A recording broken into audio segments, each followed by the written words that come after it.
no ar mais um Jornal Canal do Ônibus. E hoje, uma edição especial sobre a Rio+20. Sustentabilidade. Utilizar os atuais recursos para o bem-estar da humanidade sem comprometer as gerações futuras. O conceito nunca esteve tão em voga como nestas 2 semanas, por conta da Rio+20, a Conferência das Nações Unidas sobre Desenvolvimento Sustentável. O jornal Canal do Ônibus esteve no evento internacional e pode comprovar que, se depender do setor de transportes públicos, a humanidade pode ter a esperança de um futuro melhor. Um relatório fraco, insosso e que poderia cobrar melhor, principalmente das nações mais ricas, ações efetivas em relação à preservação do meio ambiente e, consequentemente, da vida humana. Assim que foi considerado o documento elaborado pelo grupo organizador, liderado pelo Brasil, da Rio+20, a Conferência das Nações Unidas sobre Desenvolvimento Sustentável.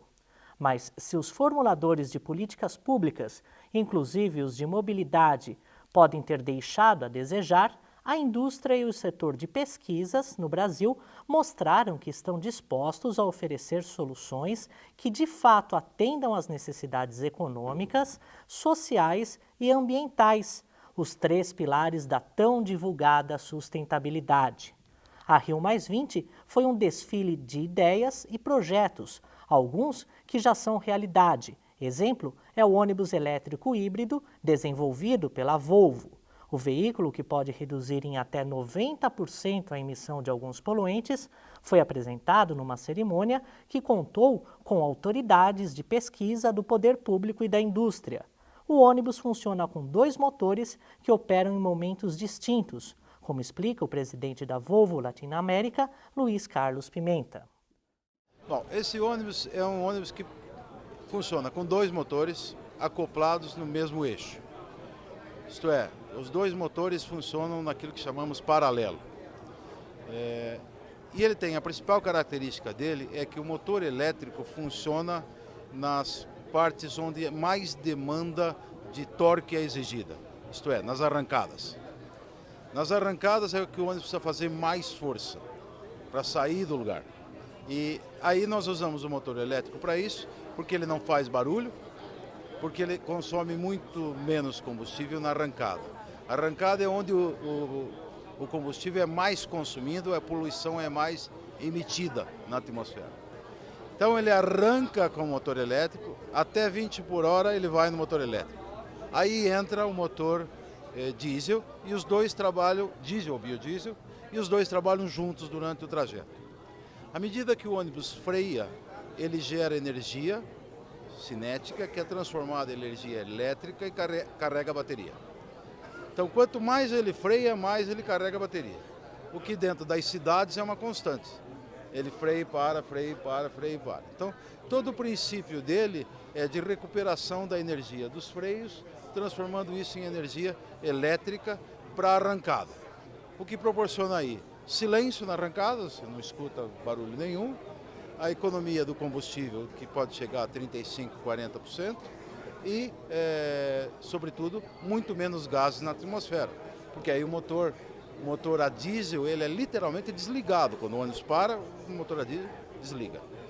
O híbrido apresentado na Rio+20 não é um protótipo, mas a primeira unidade de uma linha de produção. O frotista adquire o ônibus, mas a bateria armazenadora de energia elétrica, que é um dos componentes mais caros, é de propriedade da Volvo. O operador de transporte paga apenas o uso do material, que tem durabilidade estimada de 5 anos. As primeiras 30 unidades vão servir, já entre agosto e setembro deste ano, a cidade de Curitiba, no Paraná. No ano que vem, devem ser mais outros 30 veículos movidos a energia elétrica e biodiesel 100% no motor a combustão.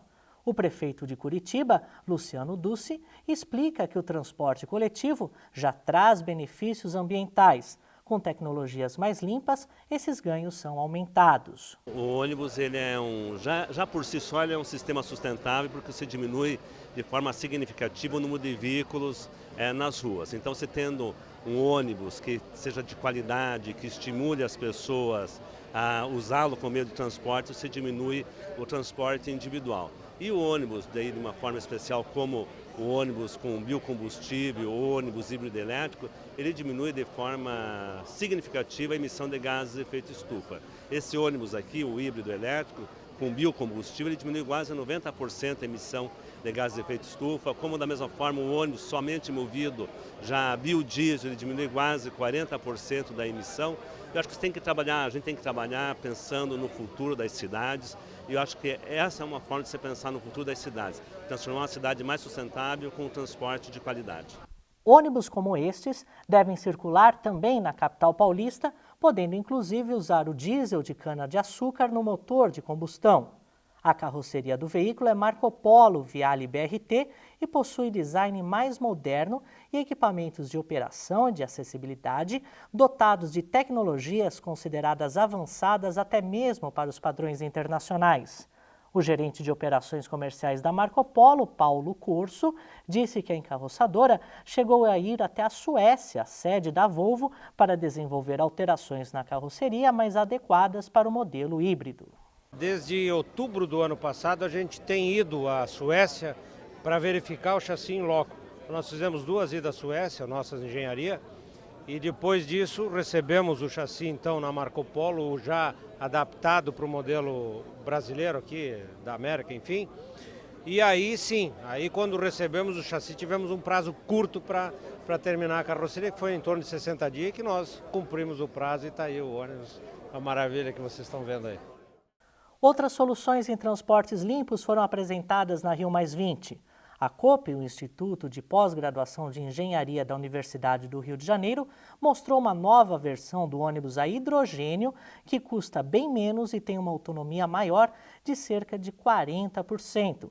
A universidade também mostrou o MagLeve, projeto de trem que flutua sobre um campo magnético através de supercondutores, tecnologia perseguida por quase todo o mundo.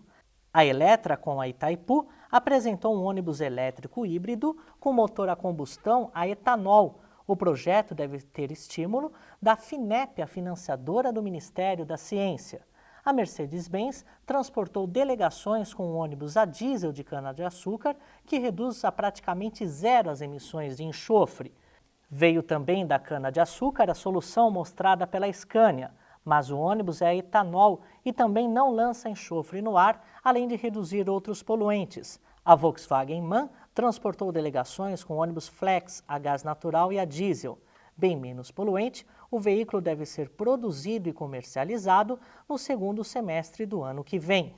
A Rio+20, apesar de ter se esperado mais dela, foi uma oportunidade de evidenciar ao mundo que a sociedade civil não só quer, como tem soluções para um futuro melhor, inclusive com incentivo aos transportes públicos. Esperamos que numa eventual Rio+40, Rio+60, Rio+80, Rio+100, as próximas gerações vejam os problemas que hoje discutimos como desafios já superados. Com trabalhos técnicos de Cláudio Lopes, reportagem de Nicole Fantinatti, texto de Adamo Bazzani.